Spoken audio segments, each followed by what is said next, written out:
और इसमें क्या क्या इन्फॉर्मेशन है। इस वेबसाइट के थ्रू आज हम सहर्ष घोषणा कर सकते हैं कि सुल्तानपुर भारत के उन चुनिंदा शहरों में आ गया है जो वेबसाइट पर उपलब्ध हैं। इसके थ्रू हम कहीं से भी जानकारी एक्सेस कर सकते हैं। आम आदमी जो कि सुल्तानपुर में रह रहा है और जो व्यक्ति बाहर है सुल्तानपुर से, यदि वो भी कुछ जानकारी जानना चाहता है तो वो इसके थ्रू जानकारी ले सकता है।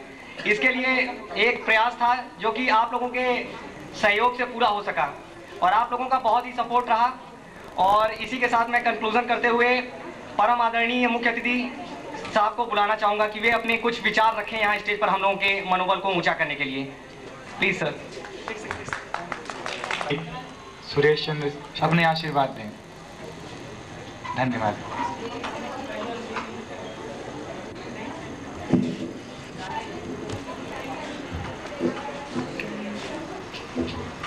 इस KNIIT के सभी अध्यापकगण, छात्र छात्राओं और सम्मानित अतिथिगण, सबसे पहले तो मैं आज मुबारकबाद दूंगा इस बात के लिए कि आप लोगों ने सुल्तानपुर के बारे में एक नई वेबसाइट लॉन्च की है।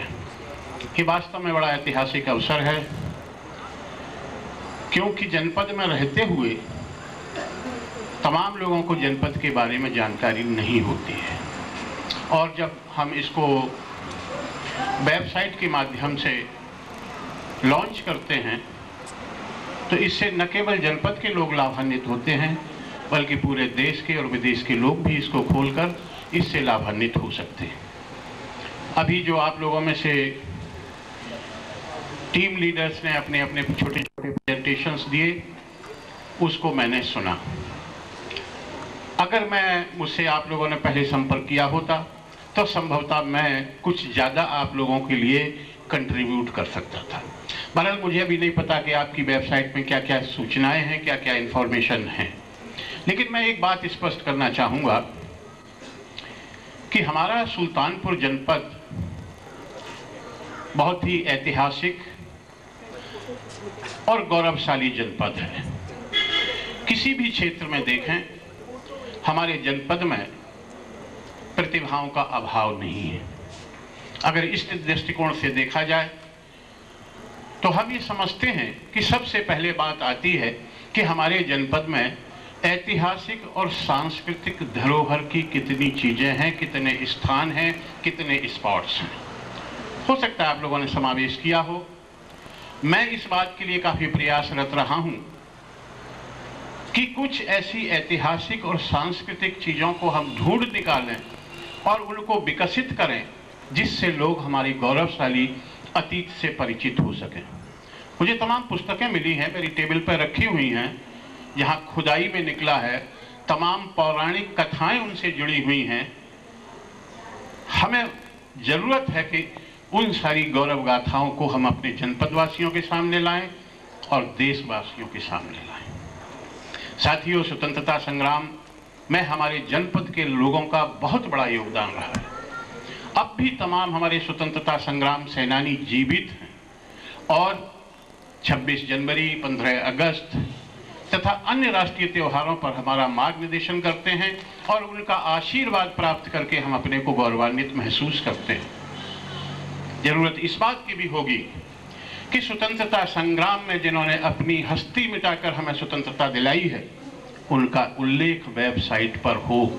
कितने त्याग किए हैं लोगों ने, कितने बलिदान किए हैं लोगों ने, और कौन कौन वो विभूतियां हैं जिन्होंने हमारे राष्ट्र को स्वतंत्र कराने में अपना योगदान दिया है, उनका उल्लेख वेबसाइट हो, चाहे कोई पुस्तक हो, होना आवश्यक होता है।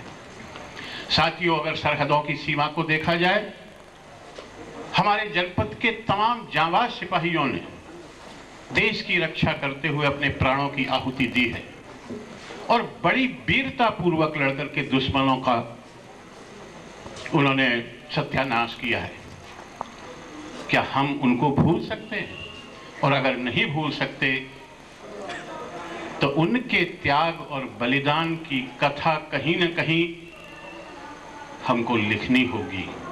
वेबसाइट हो, पुस्तक हो, कहीं न कहीं हमें, क्योंकि यही सब चीजें मिलकर के हमारे जनपद वासियों की गौरव गाथा का गुणगान कर सकते हैं। साथियों, साहित्य का क्षेत्र हो, कला का क्षेत्र हो, संगीत का क्षेत्र हो, प्रत्येक क्षेत्र में तमाम विभूतियां हैं। अगर आवश्यकता है तो उनको स्मरण करने की, उनको आगे बढ़ाने की और उन्हें स्मरण करने की। मुझे नहीं पता कि कितना समावेश हो पाया है और सारी बिंदुओं पर तमाम सूचनाएं हैं। कभी कभी ऐसा होता है जो उस सब्जेक्ट से संबंधित विभाग होता है उन पर सूचना नहीं होती। सूचना होती है जिसको इस क्षेत्र में थोड़ी दिलचस्पी है, थोड़ी जागरूकता है।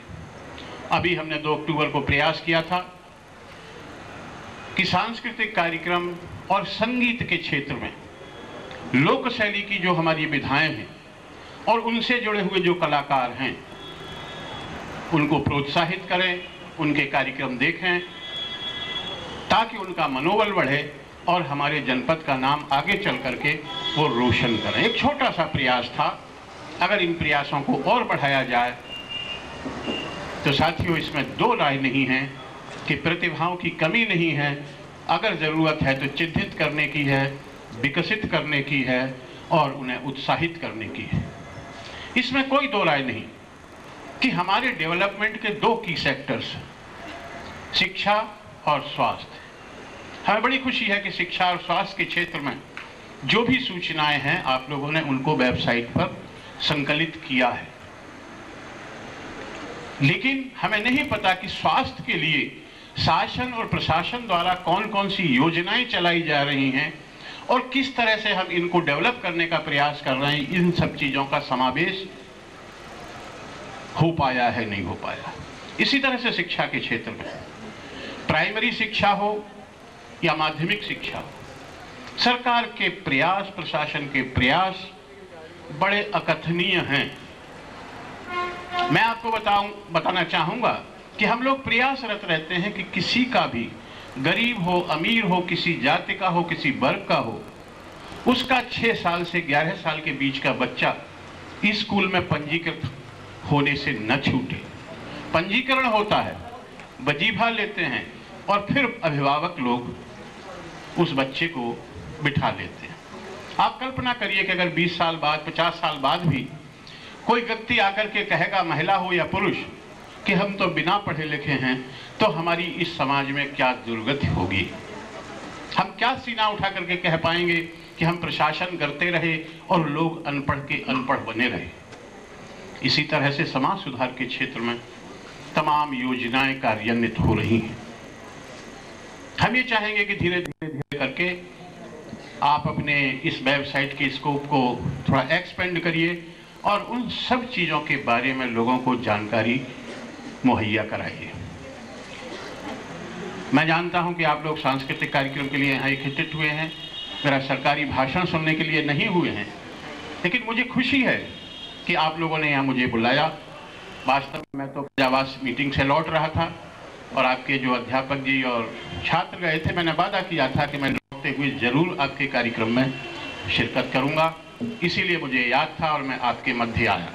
आपने मुझे यहाँ आने के लिए आमंत्रित किया, मेरे विचार जानने का प्रयास किया, इसके लिए मैं आपका बहुत बहुत आभारी हूँ।